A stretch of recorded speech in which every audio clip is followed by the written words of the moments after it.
Twitter and jump live on WRB 1010 AM from 12 to 1. I hope that day ain't my last show, but tune in. But if it is, then you're going to have to call me some other ways because at this point in time, Baltimore, we got to come clear. We got to stop compromising when it's coming to individuals that strategically plans to do certain things to your character and your personality. Yes, I have been dealing with an awful article. When I say an awful article, like this article came out. And when I seen the article, knowing the circumstances that's been going on with the pilot and everything with the other agencies and the other individuals that's involved, I said, oh, this might not be a good article. So I never read the article. When I say it was 5 days, I didn't read the article, but then I ended up Tuesday night sitting in the emergency room, and the only thing that was sitting around me to read, Larry Wallace, was this article. And something said, God said, I want you to read this article. And I'm like, this article is irrelevant. That's all I kept saying, it's irrelevant. Pastor Jamar had a good sermon that week about making your enemies irrelevant, making things irrelevant so it don't affect you and stop you or distract you. So I was really making the article irrelevant. So I sat there in the emergency room now, read this article, and I felt like, oh, y'all gonna have to take me out on a stretcher, take me in the back. Somebody gonna have to pump life into me. What in the world? And as I was reading, I was so thrown off to, even earlier in that week, I had got a call from the editor, Edward Erickson, whatever. I done tongue-tied his name up. And he was like, I'm real apologetic if anything is offensive, but, I got different stories. I said, wait a minute. And mind you, I haven't read it yet. I said, is it that bad? Because I'm hearing people calling me saying it's bad. Mm-hmm. But what did you put in there different than what we talked about? Well, I talked to this homeless person. I talked to this one. I talked to a staff person. And then come to find out, so much of his information was misinformed. So much of his information was one-sided to the facts of, you don't go and just write an article on an individual just out of hearsay and not facts. You can't, that's illegal now that I'm learning, You can't go gain a reputation as an amateur. This is what I was told, an amateur reporter who wants to make a name for himself just choose to take a story, Edward Erickson, and say and put anything in a paper. So I had a great meeting Monday with the executive director and the city paper individuals as far as a retraction and letting them get more factual and whose house is what. And when you start talking things like, evicting people, I can't even put them out my house when So some of the things, folks, it's like, wow, if y'all read it, I just pray about it. Like, really, it just really took me to a whole different understanding of how this game operates. And I say how it operates because when I said earlier, and if you've seen my video on Facebook, I feel like it's time to name names. I got to name names because, right. When individuals come up to me and been coming up to me talking about this article, the first thing I say was, what do you think about the article? Like, I mean, you know of me. You've only been around me, Carl Stokes, for 3 years. You've only been around me, Mary Pat Clark, for 3 years while I've been dealing with this homeless issue. You've only been around me, Jackie Duvall, out of Mayor's Office of Homeless Services. These individuals' names need to be put out there because it comes a point in time when, we can't keep having a smiley face when people kicking us in the back. Baltimore City, I sincerely feel like we are on a plantation. And when I say a plantation, Larry, like Martin 68. Martin Luther King had a dream. He was fighting for people.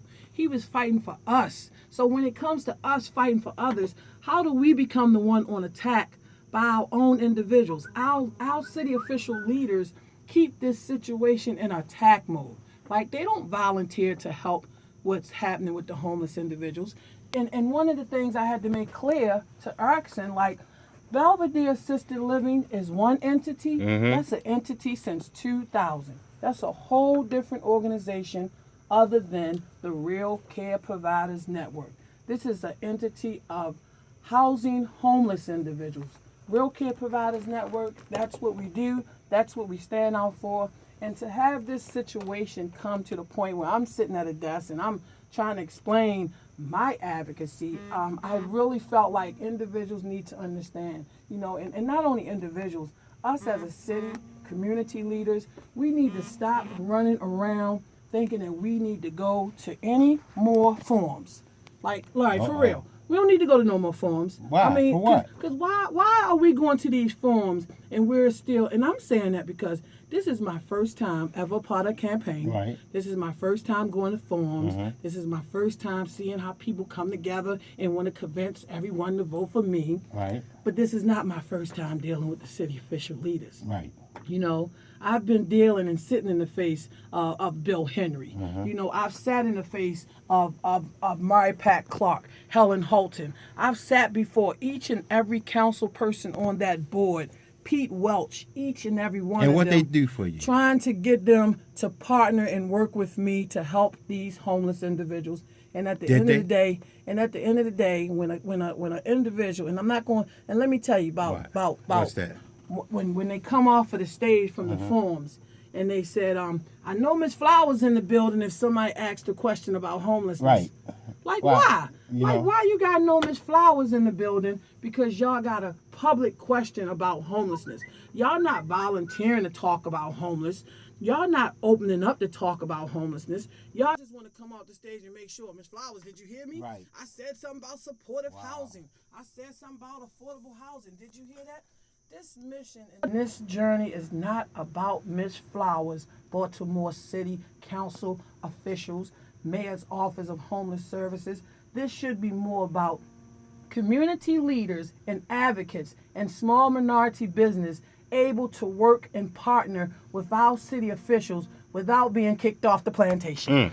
Why they want to kick me off the plantation? Wow. Because I don't function on the plantation. Because you don't go along to get along. Why they kicking me off? Because you don't go along to get along. And I gotta have this show in this time because y'all did a great job last week. Thank you. I'm appreciative of that. It's an honor. But one of the things I realized, we have to stand for a different understanding in the city. I am so serious. Y'all sit around and y'all come and y'all talk. I appreciate all the encouraging words. But this is not about to encourage Miss Flowers. God got my back. My God tell me, no weapon formed against me will prosper. I read Psalms this morning and I had to hear God's voice when he said, my enemies, all of this that's happening right now, I can handle. Right. He ain't gonna put no more on me than I could bear. So I could feel that. I could feel the lashing and the negative talks. And now people will take an article out of a city paper and want to wrap my whole 3 years up in. I am so appalled at, and I just had a talk with one of the community leaders because another leader jumped out on my page. And she jumped on my page I read that article and da-da-da-da-da. And I'm in my mind I ain't never do nothing to this young lady.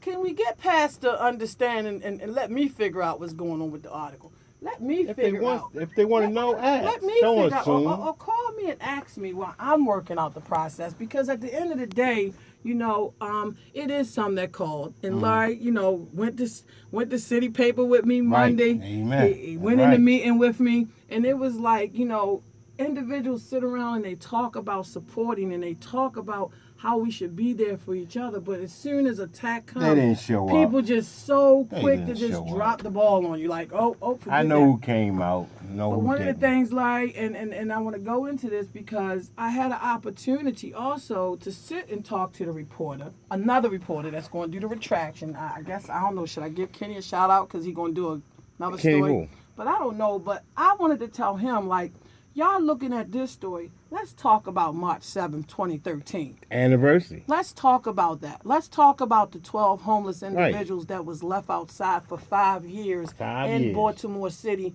under the leadership. They're not going to talk about the good. Why we don't want to talk about that? Why the newspaper ain't talk about that?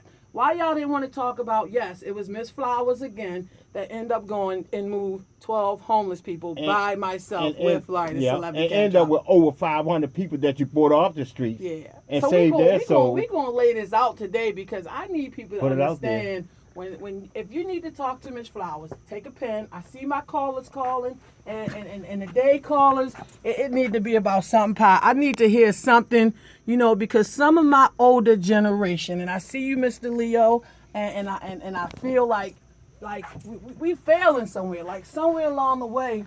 I mean, I'm just new to this political circle and learning and this, and my second year going to be voting. But I feel like, how did we let these city official leaders get so controlling? Well, Miss Flowers, they didn't help you.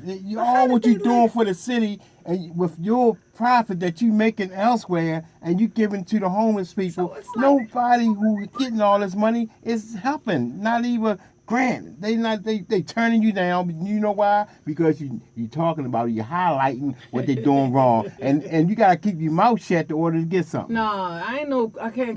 That's what I'm saying. My doctor told me last week while my back was hurting, probably stressed. Maybe I ain't talking enough because. And that's what's wrong with a lot of us in this city as community leaders. Let's talk about it. It's like y'all compromising. Like who don't know who they gonna vote for by now?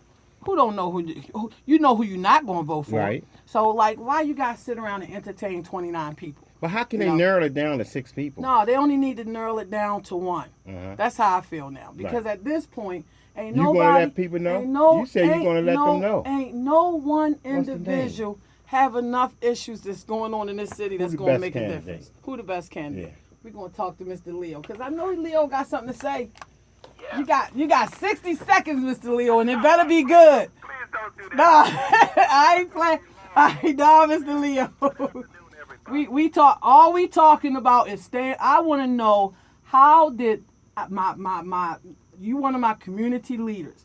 How did y'all let these city officials keep us on a plantation like this?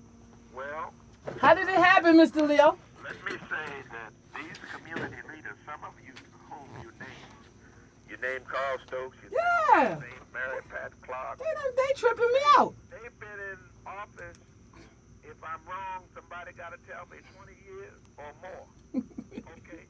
You got Pete Welsh, who inherited his office from his mother, Agnes Welsh. Was in there before. He's been in there, I think, 4 years now, but she had been in there 25 years, so she had a dynasty. She was in school with my father. Helen Holton, I think she's had a couple of terms. Bill Henry. I done sat with her too. I forgot to put her name out there. Bill Henry, I sat with him too. The mayor has. I done sat with the mayor too. Yeah, the mayor has a kitchen cabinet. No. Stooges. You know what a stooge is? A poor administrator. Okay.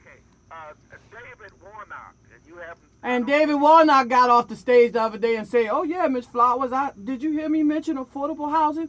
I don't even know this man. I mean, it's apparently that him and Carl Stokes and Nick Mosby had some bad business deals because they was about to speak about that on stage the other night." David Warnock.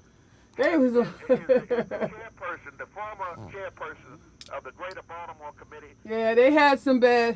He's been pulling the mayor's string. The rich white folks control the House Negro. Y'all gotta stop the house. I'm not Mr. Leo. We staying focused today. Right. I'm not a House Negro and I'm not oppressed. But one thing for certain and two things for sure, it narrows it down real easy because at the last forum, you had Carl Stokes, you had Nick Mosby, and you had Warnock. And Warnock was the only one that tried to say something harsh at Carl Stokes, Sheila, and Miss Kathy Pugh. But the one thing he said, the one thing that came out, that they had some bad business deals going on. Whatever the bad business was, it ain't working now. They're all playing the politics of the... All right, Mr. Leo, I'm going to have to let you go because you ain't give me a solution. All right, Cooper, I'm looking for solutions today. Cooper? I'm going to have to Cooper? go. Cooper? Yes. Hi, Mr. Cooper. No, you keep me too soft. You got to be hard today. Yes, thank you. And you know they have distracted you from your goal. Don't you give up, girl. God is with you. This is where you're having your problem. It's because you're so earnest. You're so honest. Yeah, it's too nice. feeble-minded people are after you. And this is what Jesus went through. So don't quit. Stay on your goal. Don't quit. Yes. Thank you, Brother Cooper. You need some sponsors to stay on the radio. Oh my goodness. And we do, like, one of the things, thank you. You see, I'm off the air. Like, and that's another thing. Like, I'm you know, off. it's like, it's No like cab having- driver supported me at all. And all these years. Look at your business. That's why I don't even talk about cab drivers no more. Look at your business. Yeah. And that makes sense because some of the things that we do, like,